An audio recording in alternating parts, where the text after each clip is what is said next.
Hello tout le monde, j'espère que vous allez bien. Aujourd'hui, on se retrouve avec une nouvelle vidéo. Donc là, on sort un petit peu du thème mode étant donné qu'on va s'intéresser à tout ce qui est tendance coiffure prévue pour cette rentrée 2024. Je sais que du coup, la rentrée arrive pour certains et certaines et je me suis dit que ça pouvait être pas mal qu'on se fasse un petit état des lieux des coiffures qui allaient être en vogue. Surtout que généralement, c'est la période où tout le monde va chez le coiffeur, donc quel meilleur moment que maintenant pour vous faire cette vidéo. Alors vous me voyez sûrement avec le même haut depuis 3 jours, je vous rassure, je ne porte pas mes habits 3 jours d'affilée, c'est juste cet après-midi, j'ai dû filmer 3 vidéos d'un coup, donc du coup tendance chaussures, tendance matière et celle-ci. Autant vous dire que je suis KO, je vais essayer de finir cette vidéo indemne, mais voilà, en fait j'avais la flemme de me changer parce que après il faut en plus que je fasse mes photos pour les miniatures. Donc j'avais trop la flemme de chercher un nouveau haut. En plus mes cheveux ils allaient être électriques, ça allait faire n'importe quoi. Enfin bref, j'ai pas envie de vous raconter ma vie, vous en foutez de toute façon. On va commencer tout de suite, mais avant ça, si vous venez d'arriver sur la chaîne, bienvenue, je m'appelle Ilona, n'hésitez pas à vous abonner et à activer les notifications si vous aimez tout ce qui est mode, tout ce qui est lifestyle. On parle plein de choses. Demain il y a une vidéo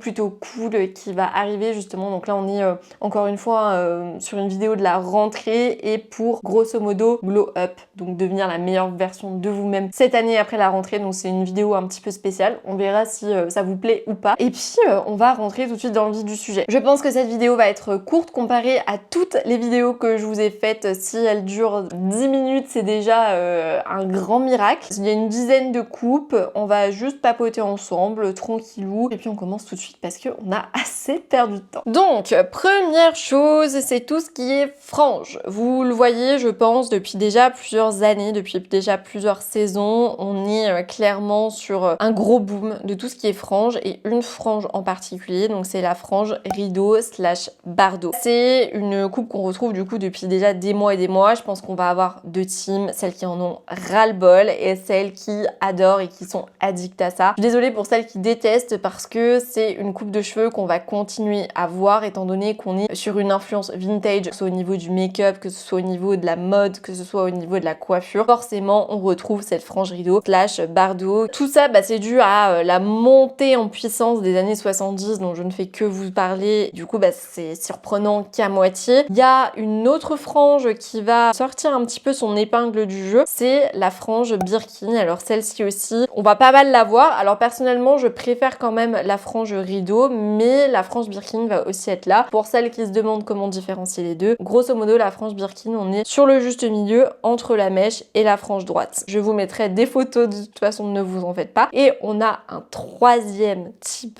de frange qui va être canon ces prochaines semaines. Et bien j'en parlais juste avant, c'est la frange droite. Le changement est un peu plus drastique qu'une frange rideau dans le cas où vous en avez jamais fait, mais si vous avez pris l'habitude de la frange, sachez que vous pouvez très bien partir sur une frange droite parce que c'est quelque chose qu'on va continuer à voir. Alors ces coiffures, je les sors pas de n'importe où, hein. La plupart, donc c'est soit je les ai repérées sur des défilés, soit dans des articles, on va dire, avec des sources fiables, typiquement Vogue. Donc je ne vous sors pas ça de nulle part, hein. On va aussi avoir du coup tout ce qui est coupe dégradée. Alors cette année, je trouve qu'on est sur un dégradé un peu plus discret. Typiquement l'année dernière, alors je sais plus si c'était l'année dernière ou l'année d'avant, je vous avais parlé de tout ce qui était coupe butterfly, je vous avais parlé de la wolf cut. Enfin, ce sont des coupes qui sont très dégradées, enfin c'est très visible. Là le dégradé se veut un peu plus discret et peut être adopté autant du coup sur des cheveux courts que sur des cheveux longs. Je trouve que de toute façon le dégradé d'une manière générale ça apporte de la structure et personnellement j'adore ça. On va aussi retrouver tout ce qui est raie sur le côté. Alors non, ce ne sera pas une raie ici. J'allais dire, vous voyez quand je me coiffe comme ça, mais vous ne voyez jamais les cheveux attachés. Typiquement, voilà, j'ai ma raie sur le côté et je m'attache les cheveux avec un chignon. Enfin là, je peux pas vous le faire parce que sinon je vais ressembler à rien du tout. Mais voilà, grosso modo, on s'attache les cheveux, on se fait une raie au milieu. De toute façon, je vous mettrai des petites photos. Et il y en a aussi qui sont, alors je ne sais absolument pas comment ça s'appelle, mais des sortes de dessins avec le gel. Un peu comme dans les Bridgerton, quand... comment elle s'appelle? J'ai perdu son nom. Quand Pénélope elle est coiffée avec des sortes de vagues, enfin les cheveux sont collés à son visage, là c'est un combo qu'on va pas mal retrouver. J'adore, enfin c'est aussi une des coupes que je préfère. Alors là on est quand même je trouve sur une inspiration plus récente, ça fait un peu moins années 70. On va aussi retrouver donc tout ce qui est cheveux plaqués. Alors ça c'est ma passion dans la vie, de me plaquer les cheveux quand j'ai les cheveux attachés. Généralement c'est toujours plaqué correctement. Je mets bien de la laque pour qu'il n'y ait aucun petit cheveu qui dépasse. En plus j'ai les cheveux ultra élastiques donc ce n'est pas forcément évident. Mais par contre l'inconvénient, alors je sais pas si vous le savez, mais je le fais en connaissant les risques on va dire et je commence un petit peu à voir. Le problème quand on plaque ses cheveux, donc c'est très joli, mais ça crée des trous sur le devant en fait des cheveux. J'essaye personnellement de pas trop me les plaquer, de faire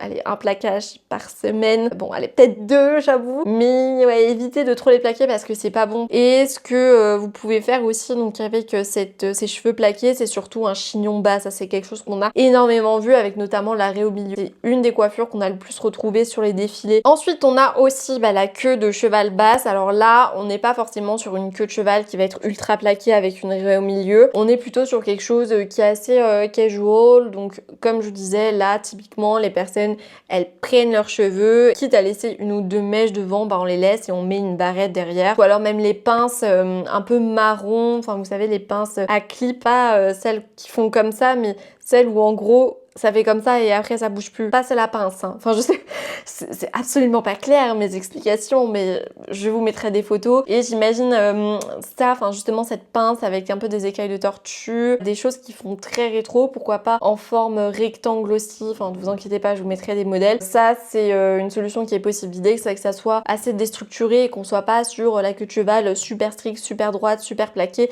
avec cette pince. C'est pas du tout le but, c'est pas le look recherché. D'ailleurs à ce sujet, la vidéo sur les tendances accessoires va très bientôt arriver. Je pense que je vous la publie alors soit courant mois de septembre si tout se passe bien, soit début octobre. En fait je pense que je vais vous faire un petit questionnaire là sur la chaîne pour savoir quelles sont les vidéos que vous avez le plus, vous avez plus hâte de regarder et selon l'ordre d'arrivée de préférence j'aviserai en fonction. Ensuite autre chose que l'on va pas mal retrouver, et bien figurez-vous que c'est tout ce qui est coupe courte. Alors on a 2 types de coupes courtes en particulier. Déjà on va avoir la coupe style à la garçon. On a tous, on va dire, été informés en décembre dernier des débats qu'il y avait eu par rapport à Miss France, Eva Gilles, par rapport à sa coupe, etc. etc. Eh bien, sachez que sa coupe, en particulier, va être super tendance ces prochains mois et ces prochaines semaines. Alors, moi, je n'avais aucun avis sur la question. Je vais peut-être, on va dire, lancer une bouteille à la mer pour me faire tacler. Mais, personnellement, j'ai jamais rien dit par rapport à Eva Gilles. Enfin, voilà, je m'en fous un peu de qui est Miss France. Pour être honnête avec vous, vous pouvez être sûr que parmi les milliers de personnes qui l'ont critiqué en disant non mais c'est quoi cette coiffure, blablabla, vous pouvez être sûr qu'il y en a au moins un quart qui va se faire la même coupe parce que c'est une tendance. C'est quand même incroyable. Tout ce qui est tendance, je trouve ça fascinant parce que des fois on peut détester un truc mais sous prétexte que ça fait partie des tendances, on se sent obligé en fait d'essayer. Moi-même des fois j'en fais partie, hein.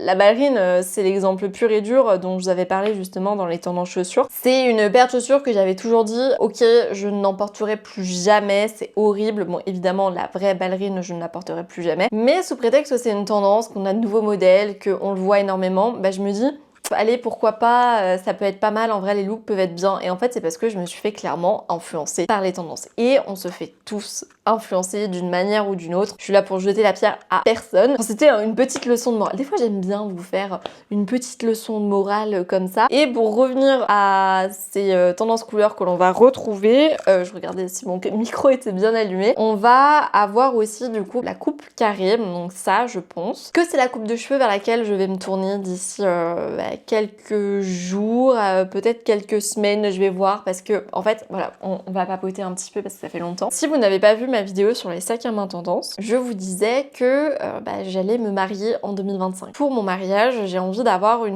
sûrement un chignon et ça implique du coup d'avoir les cheveux quand même assez longs, mi-longs, et j'ai peur en fait que si je me fais un carré, parce que c'est ce que j'ai envie de faire, et que mes cheveux ne soient pas assez longs avant le mariage et que je puisse pas faire ma coupe que je veux. Ça me stresse. Donc je suis en pleine réflexion à ce sujet. Il va falloir que j'y réfléchisse, qu'au moins vous savez tout. N'hésitez pas du coup à me dire ce que vous pensez du carré, si vous préférez plutôt la coupe à la garçonne ou alors si vous êtes plutôt coupe au carré. Et le dernier détail on va dire dans les coiffures que je peux vous partager, donc j'ai failli l'oublier celui-là, c'est que je vous avais parlé justement, alors je sais plus dans quelle vidéo, mais je vous avais dit que Versace avait énormément de serre-tête dans ses looks, et bien le serre-tête va donc faire partie des coupes de cheveux tendance. Alors il y a différents types de serre-tête serre-tête. On est d'accord, à vous de voir si vous voulez partir sur quelque chose de plus prépi ou alors quelque chose de plus vintage. Dans le cas où vous voulez partir sur quelque chose de plus vintage, il y a notamment un serre-tête rouge effet velours que j'ai vu chez Stradivarius et qui est vraiment pas mal. Après, l'idée en fait avec ce serre-tête, c'est de pas forcément avoir des cheveux qui vont être ultra coiffés. Alors je ne sais pas à quoi ressemblent vos cheveux quand vous avez fini de les laver, est-ce qu'ils frisent le lendemain, voilà. L'idée c'est vraiment d'avoir des cheveux naturels et de mettre ce